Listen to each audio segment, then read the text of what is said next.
Thank you for the opportunity. It's always an absolute honor and a pleasure for us to work with OPSA and to sponsor this great event.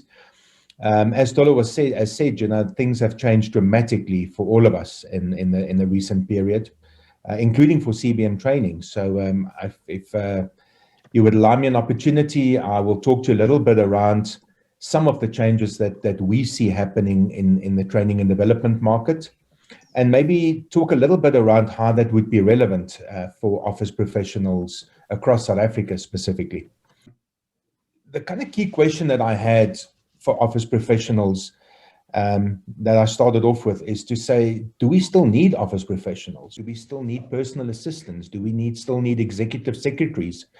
With everybody working from home and the whole nature of work having gone through such dramatic change, I think that is a question that a lot of people are struggling with at this stage. Am I still relevant?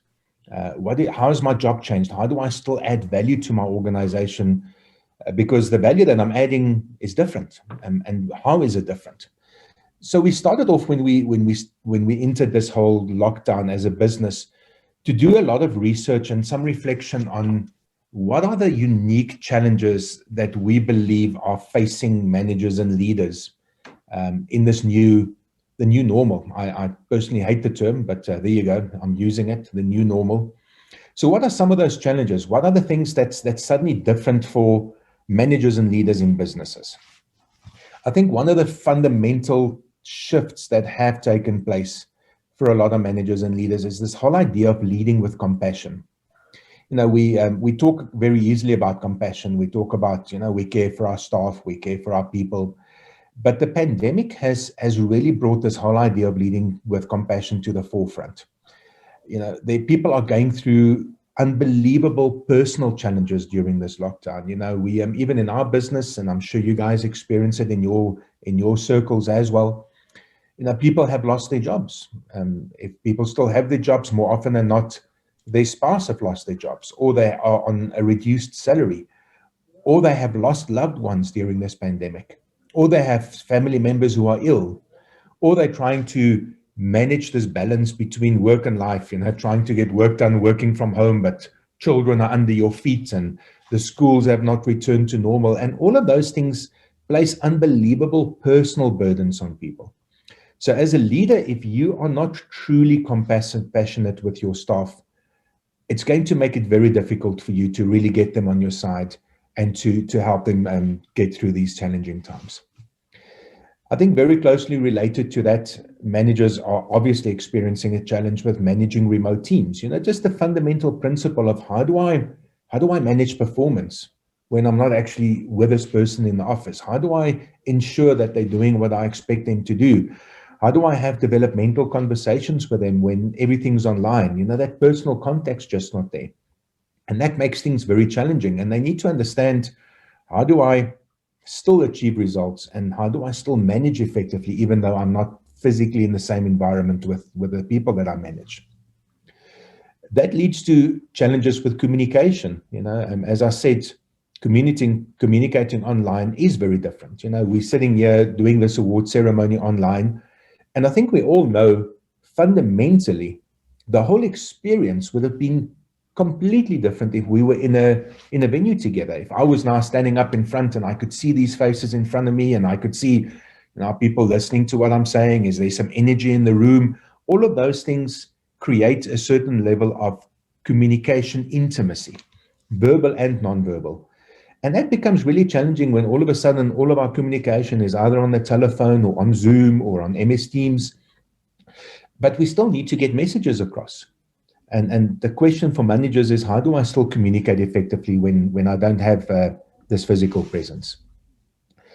As much as working from home for some people might be a real blessing, it makes things a little bit more easy. Don't have to travel to work and waste all of that time. One of the big challenges our research has shown us that managers struggle with is time management and setting priorities. Again, as I said earlier, the work-life thing has shifted. But how do I, on a day-to-day basis, with so many things that I need to get done, manage my time, decide what is important, what do I need to have a meeting about, why don't I have a meeting about? That becomes really challenging.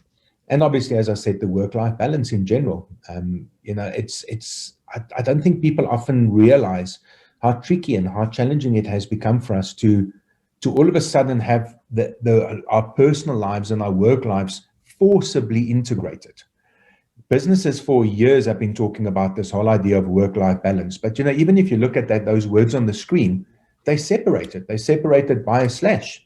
It's two different things. Work is on the one side, my life is on the other side. But now with this pandemic, we've been forced that this is not two separate things anymore. Our personal lives, our home lives, our family lives, and our work lives is all of a sudden one. And how do I manage to get everything done while at the same time looking after my personal accountabilities and responsibilities? Another challenge that we've experienced in our research is culture and morale.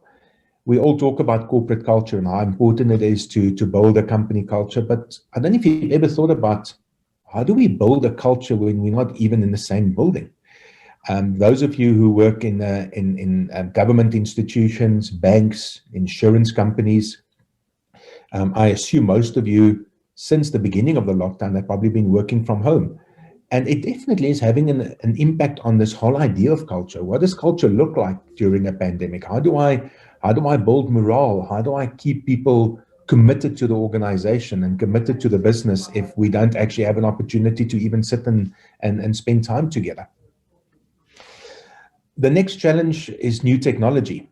The technology we're using right now. We all suddenly have to do everything on Zoom, MS Teams. We have to keep minutes from meetings online. We have to do these recordings of these meetings. And even myself, we do it extensively in our company. Even myself, from time to time, I land up with some difficulties. I don't exactly know how to create breakaway rooms and how to use my whiteboard effectively.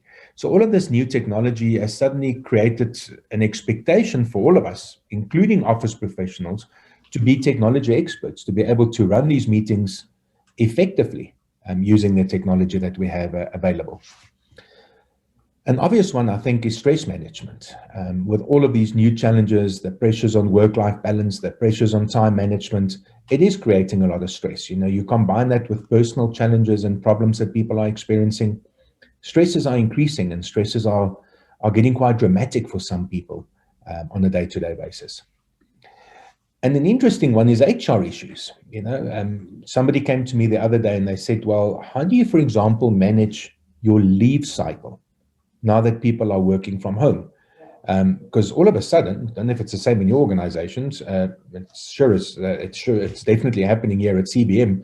All of a sudden, nobody's taking leave. Why should I take leave? I'm already at home. So how do we kind of manage these basic HR issues in terms of leave? Can we force people to take leave? How do we deal with absenteeism? Is absenteeism still even an issue? How do I even know whether somebody is at home working or whether they're out at the shops or whether they binge watching Netflix or whatever the case is? I don't know. And that's really creating some interesting challenges for us to understand how to manage HR, basic procedural issues at this time. And then I think the next thing is agility and change. The one thing the pandemic has taught every organization is that we have to be agile. We have to be able to adapt. We have to be able to think on our feet. And as things in our environment shifts, we need to be able to shift and change as an organization as well. And that agility and change is not just agility and change in terms of the organization, it's also personal agility. How do I adapt? Do I even have the skills to adapt to the new challenges and the changes that's happening all around me? So as I said, when we started the pandemic or when we entered the pandemic, we did this research. We found out that these are some of the key challenges that your managers and your leaders are facing. And in response to that, we developed a very innovative program. We call it Leading During COVID. It's an online program where we help managers and leaders to understand how to navigate some of these challenges, how to manage remote teams, how to become more resilient, how to lead with compassion, manage stress, etc., etc., etc. So that's the way that we've responded. And as I said, it helps the managers and leaders in terms of making these transitions.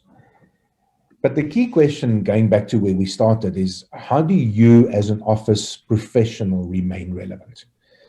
I don't know if any of you have struggled with this. I know my personal PA couple of months ago came into my office and said to me, she's kind of struggling with the fact that I don't use her as much as I used to. And she's right. I don't, especially when I'm working from home, I kind of default to just doing it all myself. It's just so much easier, While if I was in the office, it would have been as simple as calling my PA in and saying, well, please, can you help me with this? And please, can you resolve this for me?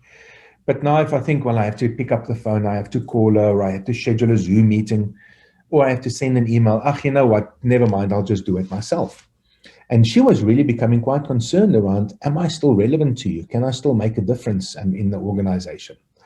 And out of that, we started to debate some key areas where I think this pandemic has made the role of an office professional even more relevant than what it was in the past. And I'll share some of those ideas with you. The first one is, I think office professionals are absolutely critical in terms of helping the management and the leadership of the organization to be efficient and to manage their time effectively. How do they do that? Well, first of all, it's about being able to take some of the non-critical tasks off the hands of the managers and the leaders.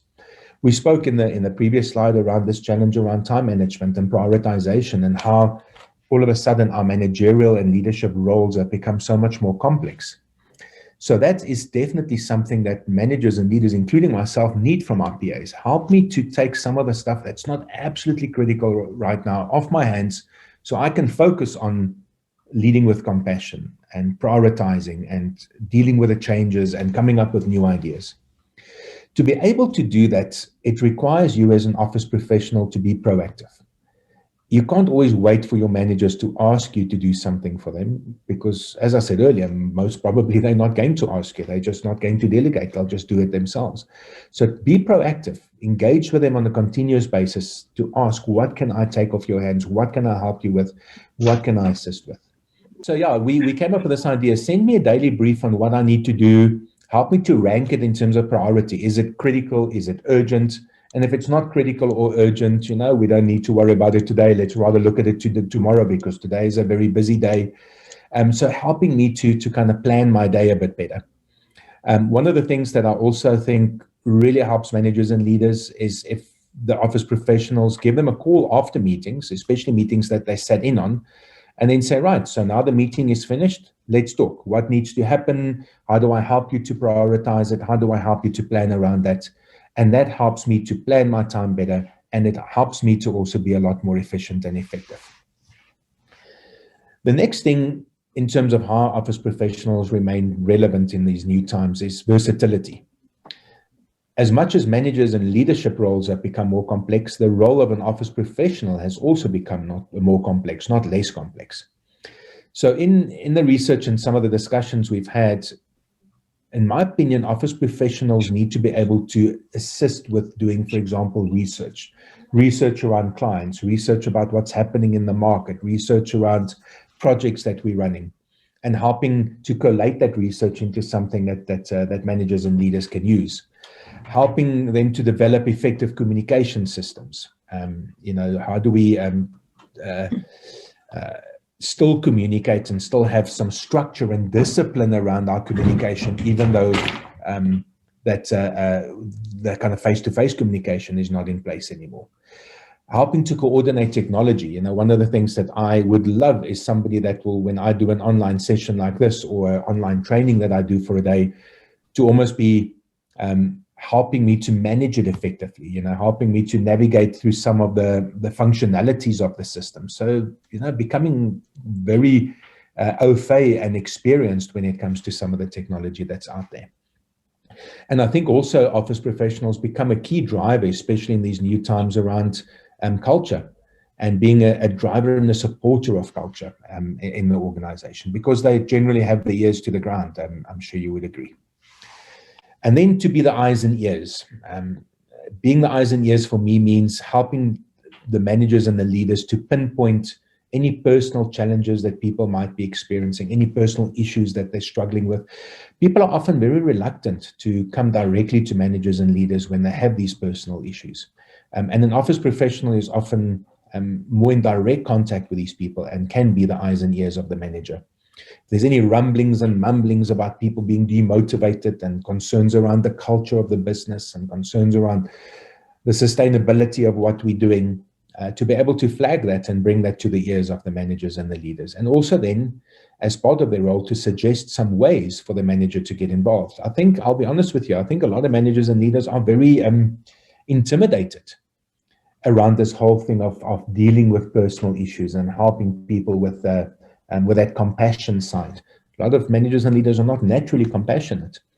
And I think an office professional can be very helpful in helping them to come up with practical ways of engaging with people and ensuring that we deal with a whole person and not just a work person.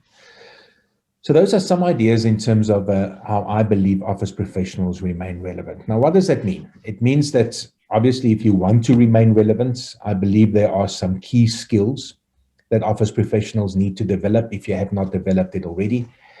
One of the obvious ones is stress management.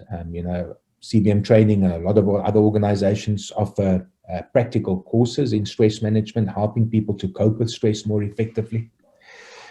Negotiation skills, helping to assist in negotiating, even with staff around better working hours or flexibility in terms of their personal issues. That is an absolutely key skill for any office professional, I believe. Emotional intelligence, especially now that we start talking so much more around compassion and the importance of compassion, I think emotional intelligence is absolutely key for anybody in your type of role to have some fundamental understanding of how do I use EQ in my engagements with people.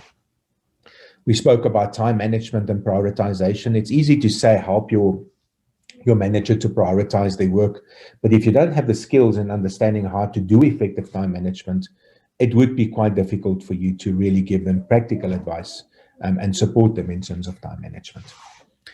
Communication skills, we spoke about understanding the importance of effective communication and how to implement communication systems inside an organization. And finally, I think conflict management. I don't know if you guys have experienced it, but I'm finding a lot more conflict taking place in business at the moment. People are stressed, people are worried about what's happening at home, and it sometimes boils over and people are fighting and arguing. And it's important to have the ability to help to negotiate and facilitate some of the resolution of that conflict in the work organization. It's not an exhaustive list. It's just some initial ideas from my side in terms of the type of skills that I think has become a lot more relevant for office professionals in current times.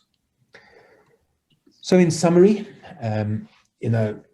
as I said at the beginning, are you still relevant? Yes, you are. I think office professionals are even more relevant and critical than ever before. But I think the fundamental shift that needs to take place is that I think most of you, if not all of you, you need to upgrade to Office Professional 2.0. And for that, you need to develop your skills to remain relevant and to also future-proof you for what is going to come in the future. So Tolo and Dawn, thank you very much. That's my presentation. Once again, from our side, congratulations to all the nominees and good luck with the rest of the process.